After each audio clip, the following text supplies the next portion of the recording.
बिस्मिल्लाहिर्रहमानिर्रहीम। अस्सलाम वालेकुम दोस्तों। एक दफ़ा सब हैरान हो गए जब उस शख्स ने ऐलान किया कि मैं सारी दुनिया के गिर्द चक्कर लगाऊंगा। इसके गिर्द खड़े लोग तरह तरह की बातें करने लग गए। बज़ाहिर तो सबका नज़रिया ठीक था कि ये शख्स व्हील चेयर पर है, टांगों से मफलूज है, ये कैसे दुनिया के गिर्द चक्कर लगाएगा।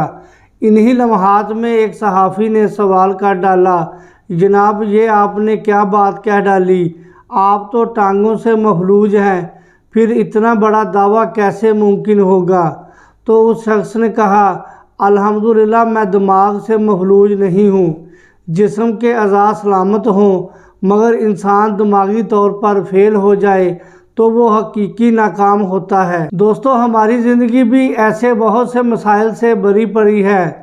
कोई ना कोई ऐसा गम और रोग हमारे इर्द गिर्द होता है जो हमें बुरी तरह दिमागी मफलूज कर सकता है, मगर हम इस मौका पर इस गम को अपनी सबसे बड़ी ताकत बना लें तो हम दुनिया के उन नामवर लोगों में शामिल हो सकते हैं जिनकी कामयाबी की बुनियाद उनका गम ही था। गमों की ताशीर करके इनको जान का रोग बनाने से बेहतर है इनसे बेहतरीन इंतकाम लें। और बेहतरीन इंतकाम यह है कि आपको जिसके नाकाबिल समझा गया आप उसके काबिल बनकर दिखाएं। मौलाना रूमी रहमतुल्लाह ताला अलैह लिखते हैं कि ज़ख्म का सुराग वो दरवाज़ा है जहाँ से रोशनी आपके अंदर दाखिल होती है। दुख वो ईंधन है जो इंसान को मालिक के करीब करता है। अल्लाह टूटे हुए दिलों में रहता है, दुख इसके कुर्ब का ज़रिया है। गम वो टानक है जो इंसान को दुनिया और इसकी तकलीफ़ों से बेनियाज कर देता है। लेकिन कुछ गम सिर्फ हमारे जहन में होते हैं, हकीकत से इनका कोई ताल्लुक़ नहीं होता। ऐसे खुद साख्ता गम मनफी सोच के हावी होने का नतीजा है। दुनिया में सबसे ज़्यादा दुख जिस जज्बे के हाथों इंसान ने खाए हैं वो जज्बा मोहब्बत है। मोहब्बत में नाकामी का दुख इंसान को पागल कर देता है। एक तरफ तो पागल खानों में बड़ी तादाद ऐसे लोगों की है जो मोहब्बत में नाकाम हुए, दूसरी तरफ देखा जाए तो ऐसे लोग भी नज़र आते हैं जिन्होंने मोहब्बत को रोग नहीं बनाया बल्कि इस जज्बे को, ईंधन को, इस तवानाई को, इस पेट्रोल को चैनलाइज कर लिया। एक बड़ा नाम वारिस शाह का है। इनको अगर भाग भरी से जुदाई ना सहनी पड़ती तो वो कभी हीर वारिस शाह जैसा शाहकार ना लिखते। हीर वारिस शाह के बगैर पंजाबी अदब अधूरा है। एक नामवर शख्सियत मादम क्योरी हैं। इनको जिस लड़के से मोहब्बत थी इसकी मां ने इन्हें धक्के देकर घर से बाहर निकाल दिया।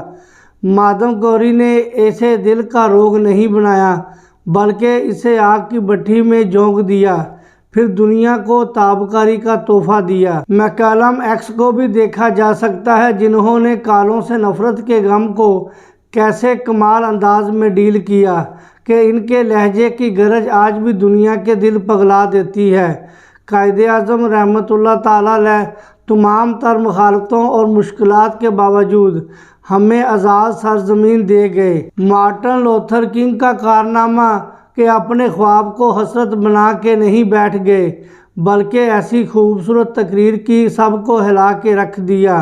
हम सब के प्यारे अब्दुल सत्तार ऐदी को देख लें जिन्होंने कचरे से मिलने वाले बच्चों के गम को एक आइडिया में चैनलाइज किया और अमली तौर पर करके दिखाया।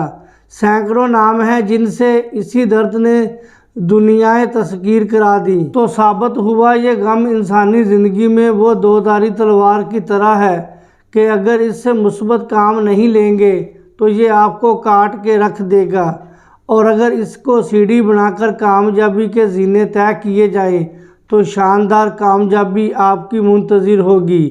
अपने गमों को अपनी कमज़ोरी ना बनाइए, यही आपकी सबसे बड़ी ताकत है। खुद से बात कीजिए और फाइनल कीजिए आप क्या करना चाहते हैं, और ख़ुद को मौका दीजिए, रिस्क लीजिए और कर डालिए। बहुत शुक्रिया दोस्तों, मुझे इजाज़त दें, अपना ख्याल रखें।